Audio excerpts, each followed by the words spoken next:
Hey all, Kyle here at Ace in the Desert. So today we're having a series, or at least the start of a series, on different bidding systems. This one is on standard, which I think at a base level would be kind of a decent overview for not necessarily the first thing a person might want to see when they're learning about bidding, but if you're like a beginner intermediate player that still feels like you don't have a universal like understanding of kind of piecing together your bidding ideas, this video is aimed towards you. So today's video is about kind of the origins of standard bidding. I'm going to start with a little talk of historically, like how did modern natural bidding kind of come into being? What's the basis for five card majors, which is kind of the current structure played in standard? Then I can talk a little bit about modern conventions. I'm not going to try to focus a lot of it. I might try to shove in here if it makes sense and my train of logic is on thought, kind of how 2 over 1 versus standard American. Today, 2 over 1 is basically a convention and standard that has modernized it and is basically what people from entry level novices to top level experts play. At least in the US, there are different bidding systems in like European and Asian countries that do it differently, but like this is one of the universal, most popular structures. So I thought I would go through kind of the gist of how standard works. We'll talk about opening theory. There's four parts to any like bidding system, I guess. We have different seats for different people. Let me change my font. So we have opener. Opener is the person that opens a hand, right? We have responder, who is her partner. And then we have overcaller, advancer. So overcaller is probably the first opponent to bid when someone else has opened. Essentially, you can think of it. So it might be you. It could be either you or your opponents. But it's the first person. It's the first person from the other team to bid once someone else has put something out there. And then advancer is overcaller's partner and is basically responder. So essentially, you can think of any bidding system from these four hats. I'm gonna kind of combine the responder and advancer hat a little bit. Advancer is kind of a weird role, but essentially we can think of the bidding system for all four hats. So we're gonna take a trip back in time, to the time of Charles Goren. You can imagine when bridge was getting popular. The modern version of contract bridge, I think, was started to get popular in the early decades of the 20th century. Not the early decades, but you can think like 50-60 bridge. 50-60s bridge is like the peak of like old school bridge, and I think it was building in the years to come. And in kind of principles of old school bridge, we'll call it Goren Bridge after Charles Goren. Um, you opened your longest four card suit. Bids, four plus suits. Bids were natural. You needed points to bid. Points to bid. Only bid with good hands. Um, Raises are natural and strong. And strong, the higher you go, the stronger you have. And it was a very natural bidding world. Like you played strong 13, 14 plus openings, 16 to 18 no trump. You did not come in with a garbage suit. You had to have good suits, to get in an auction once people bid. It was a very conservative, natural bidding way of bidding, and I think it's a way that would be intuitive to like most beginners. Like raises are strong and good hands bid, and you need to have above average hands to bid. And this is very, it's where you would start. It's like suits are suits, and things are natural, and it totally makes sense that bridge started this way. But slowly we realized natural bidding wasn't the way to go. There was a slew of early people that like invented some basic conventions. Someone on the start is Sam Stamen. Invented the first kind of relay bid that first auto. So there was trouble responding to an opening of one no. One no. Standard bidding you've been natural to it, and maybe two level bids would be non-forcing. 3 level bids would be forcing, meaning you're like going to game. Forcing and non-forcing bids, don't worry about it. But that's an important distinction I like to teach when I'm talking to like a newer player about how to think about bidding. San Stayman invented the first relay. It was called Stayman. It was a two club response to one no, and it was a way to look for a four card major. And besides Sam's convention, we also had this man named Oswald Jacoby.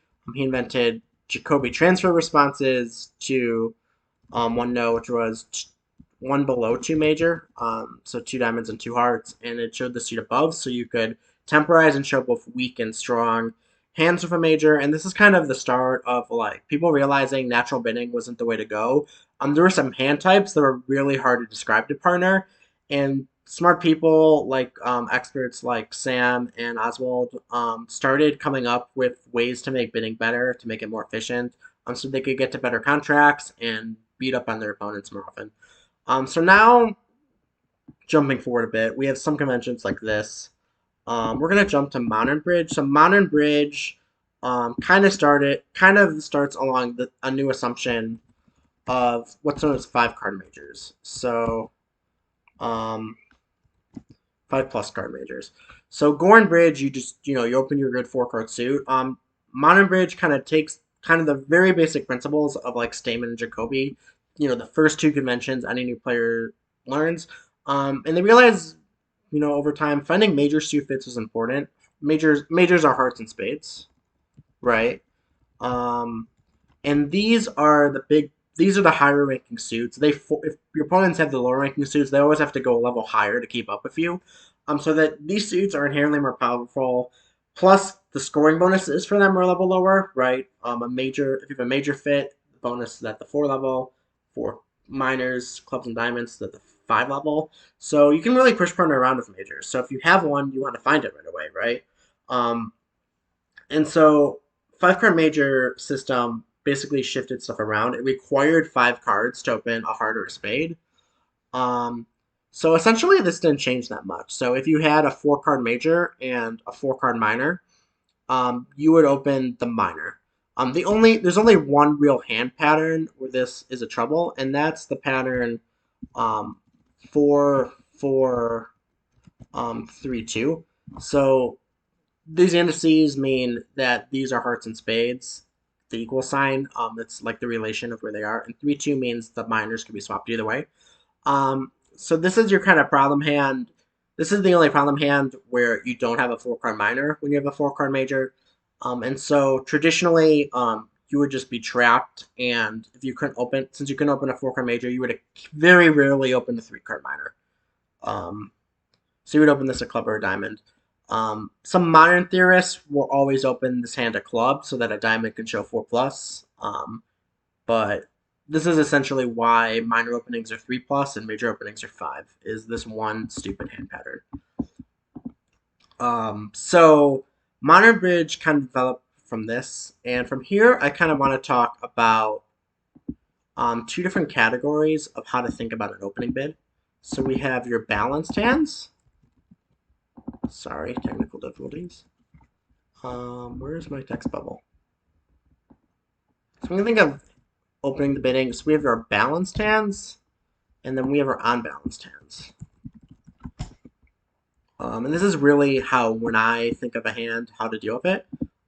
So a balanced hand is, it's your bread and butter hand patterns. 4-4-3-2. This could be, these could be any suits. 4-4-3-2, the hand we just talked about. 5-3-3-2. 4-3-3. These are hand patterns that are balanced, don't have more than a 5 card suit, have at least 2 to 3 cards, 2 cards in every suit, no real shortness. Unbalanced hands, you can think of one suited, 2 suited, 3 suited. So really, our balanced hands are 4 suited hands, but we don't call them that. And one suited hands are like 6-3-3-1. Unbalanced are like two suited hands are like 5-4-3-1. 4 suited hands are like 4-4-4-1. So these suits all have shortness, and they have descriptive length in other suits. And then there's some hands that are a little nebulous in the middle. These are called semi-balanced. We're not gonna worry about these for this, but like no like people can treat these in different ways. So 5-4-2-2, like 6-3-2-2. Um, I'd say those are the main ones. Is there any other? These are in the middle. I say when you're a beginner, everyone will tell you to pretend these are just unbalanced, and they're absolutely right.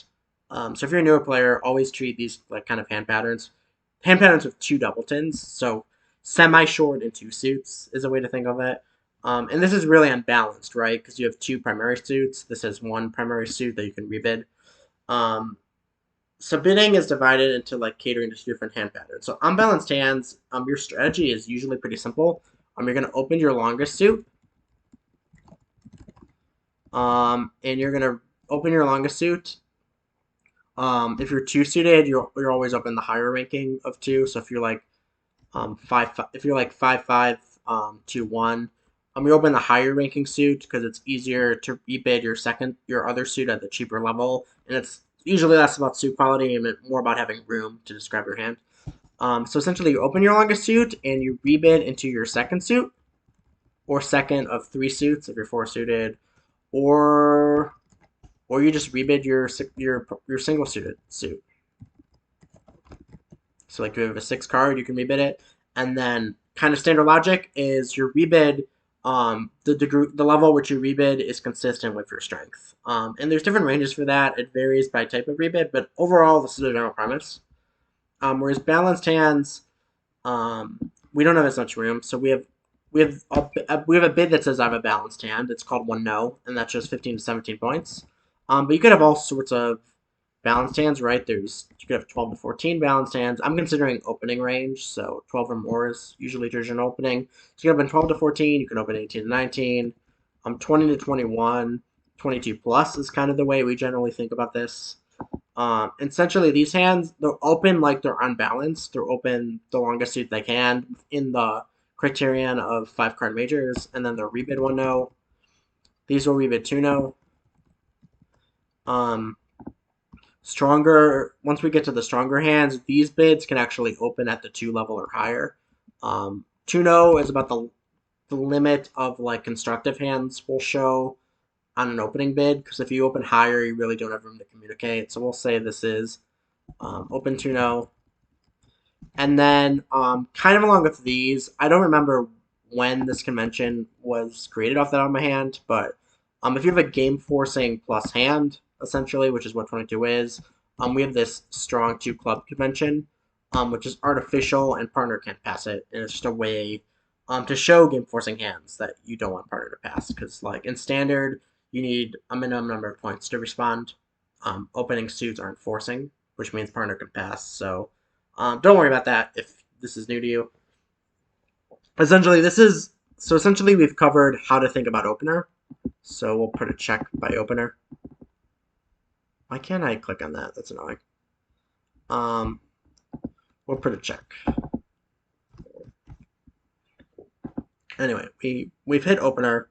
Next we're gonna deal with responder. So I'm actually gonna can I delete all this? Bye bye. See you next time. Um, I mean, this is recorded in a video. Um, I really suck at this. I don't use this tool that much. Um, wow, this is garbage. I apologize.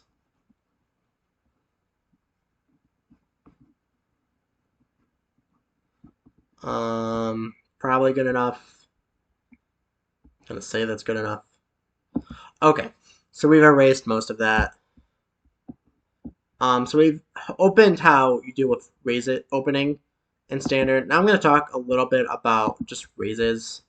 So if you're raising a suit, like standard and Goren Bridge haven't really changed that much. So like you raise suits like any standard low level standard, like this is just like a simple raise is a simple raise, like 6 to 9 for both, no matter what the suit is. You have to have at least a known 8 card fit with partner. So a simple major suit raise requires 3 cards, so you have 8 total cards together. 1 minor, 2 minor. Remember, 1 minor is almost always 4 cards, so Um, this could be four minor suit cards, maybe five if you're a little conservative. You still want to have eight total cards. And like in standard, double raises are strong. So like 1x, 3x is an invitational hand, 10 to 11, like entering the next frontier. And then this is where there's this convention known as 2 over 1. So 2 over 1 is a convention to decide. So we have different ranges in standard bidding, right? We have like simple raises, simple raise. So we have like simple.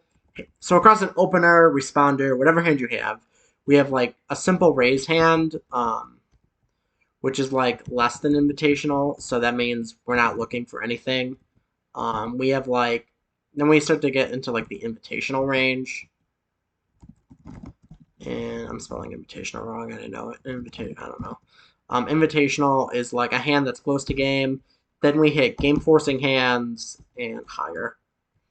So like 2 of 1 and a series of conventions, like Jacoby Tuno and a few others. These are conventions like how do we deal with hands that want to be in a game force. And 2 over 1 is a style in which basically you game force at your first bid instead of waiting till later to make it clear.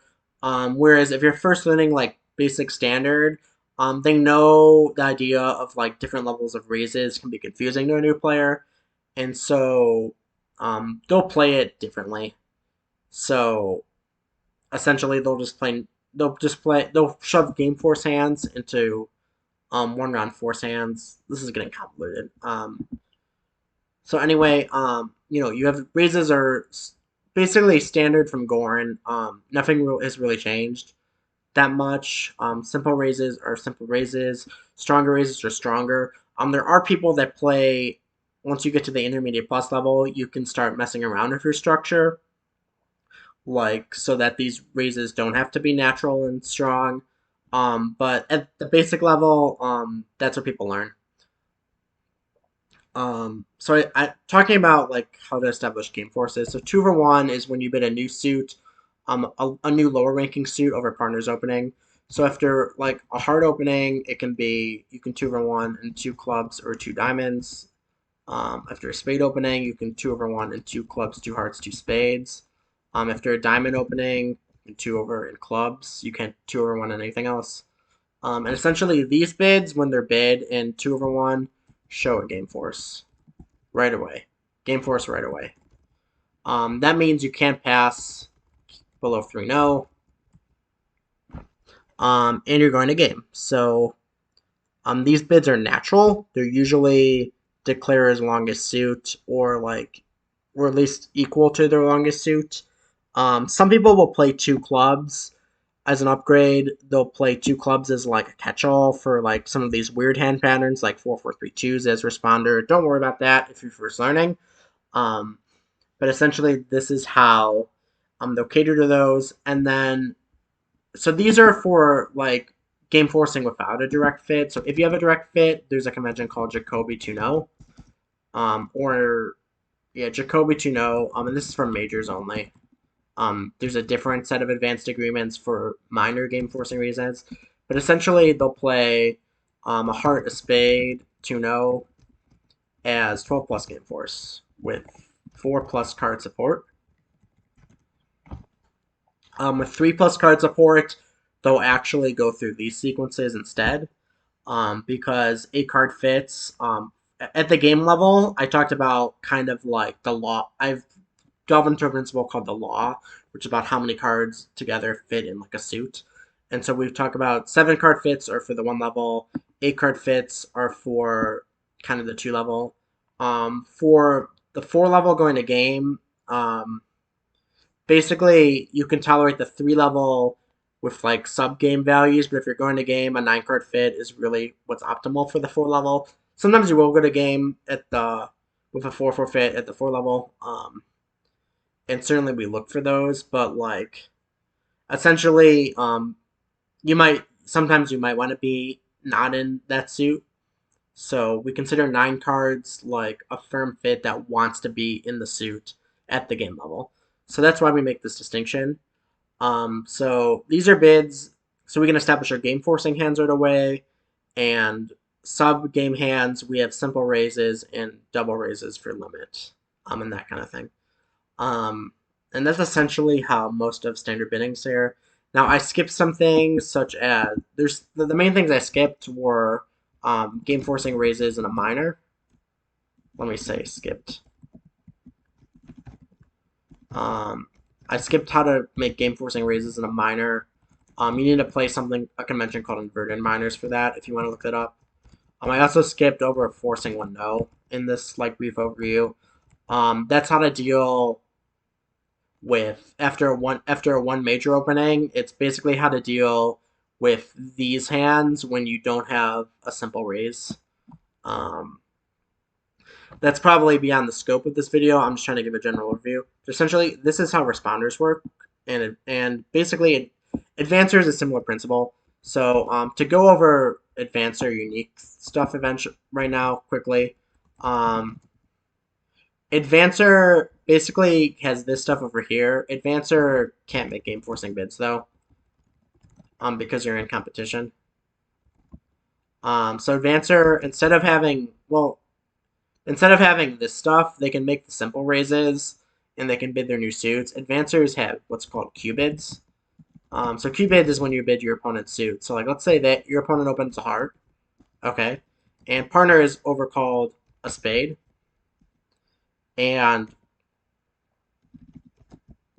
so they've opened a heart. That's what parentheses means they bid, and not parentheses means us. So they opened a heart. Partner bid a spade. Um, Opponent raised two hearts. So this hand raised to two hearts. And I have a good, let's say I have a game forcing raise for partner. I could bid four spades, but maybe if I want to look for slam or something, I could queue three hearts. So three hearts has to be forcing because I can't have a natural heart suit. And Q bids are how advancer gets away with kind of their game forcing hands. Is that because Q bids are invitational plus, which means and partner can't pass them because they're not natural because you have an artificial suit to bid. And so that's how you kind of give and take with your advancing hands. Otherwise, I'd say advancer's style, besides that, is very similar to openers. So I'm going to move this. See if I can move this box before getting into the last roll. Yeah, this is going to look weird. Okay, that's fine. So our last job is talking about overcaller. So overcaller is like partner's open, an opponent has opened a suit in front of you. Let's say they've opened a heart, and like you want to get in the auction. So maybe we have like ace, king, jack, four of spades, heart shortness. Let's say I have an opening hand like this, right? I have an opening hand 12. Let's make it a little better. Firm, firm 14, I guess. Right, 14. Yep, firm 14. So they've opened a heart in front of me. So overcalling is kind of similar to opening, except overcalls are always five or more cards in a suit.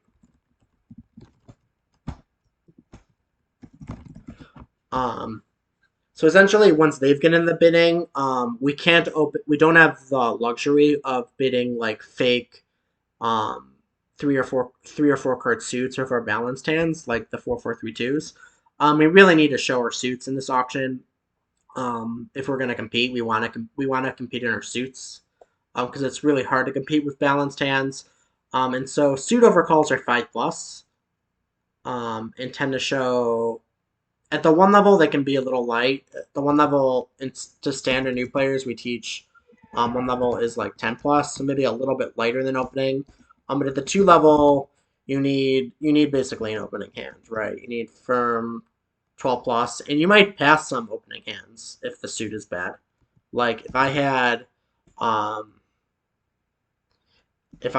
let's say my opponent opened a heart and I had four small spades. Let's say I had king, fourth of spades, three small hearts, 9, 8, 7, 5, 9, 8, 7, 6, 5 of clubs, and ace king of clubs. 9, 8, 7, 6, 5 of diamonds, and ace king of clubs. Let's make the hearts a little better, maybe with the king. So this is an opening hand, right?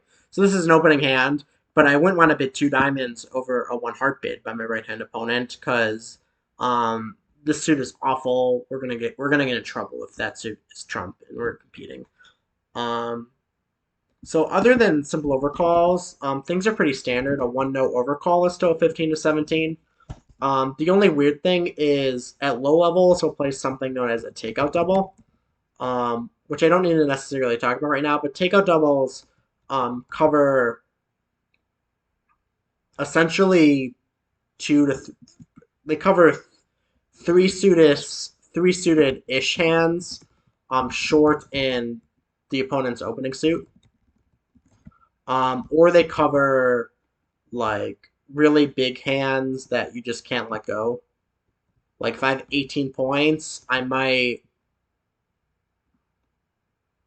like if I have like the two club opener from earlier or something really big that I can't sell out cheaply, I could double first and correct to the suit to show a big hand. Not gonna basically skip takeout doubles, skipping most of takeout doubles. But that's essentially how you deal with overcaller hands in like basic capacity. Um, and with that, we've covered all four basic rules in standard. It's really about concept of like forcing versus non-forcing. What's a good hand? Thinking about shape, your points. Like these are essential principles in thinking about opening hand, or a hand to come in an auction. Those principles haven't changed in standard from Goren Bridge to Modern Bridge, but essentially Modern Bridge has shaped to basically be a little bit more competitive and to be able to compete in high ranking suits, and that's really all what Modern Bridge is. Um, I definitely will like film some videos on modern conventions. This video was definitely geared towards like a beginner player that has seen enough bidding that and kind of maybe has been exposed to like things like Jacoby Tuno, but hasn't really thought about like forcing versus non-forcing yet, or that kind of thing, or like breaking down the different roles. Maybe they think of everything as the same and they can't quite parse it out. This video is really geared towards like the beginner intermediate player, trying to explain what standard is. And standard means things for different people. Like I'm trying to like loosely break down common conventions played and that kind of thing.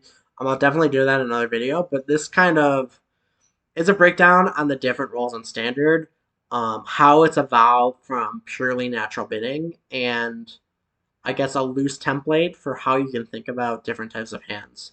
So I hope you enjoyed today's video. If you liked it, give the video a like, and come join us on the new Discord where I'm giving announcements on new videos and random Twitch streams I'm doing. Most which cater to Bridge, um, but some might be other stuff too, as I kind of figure out this one channel. So just kind of join the community, spread the word of Bridge among your friends.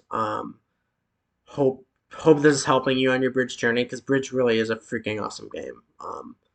We love it so much, and I will catch you on the flip side. So thanks for watching, and I'll see you next time. Take care.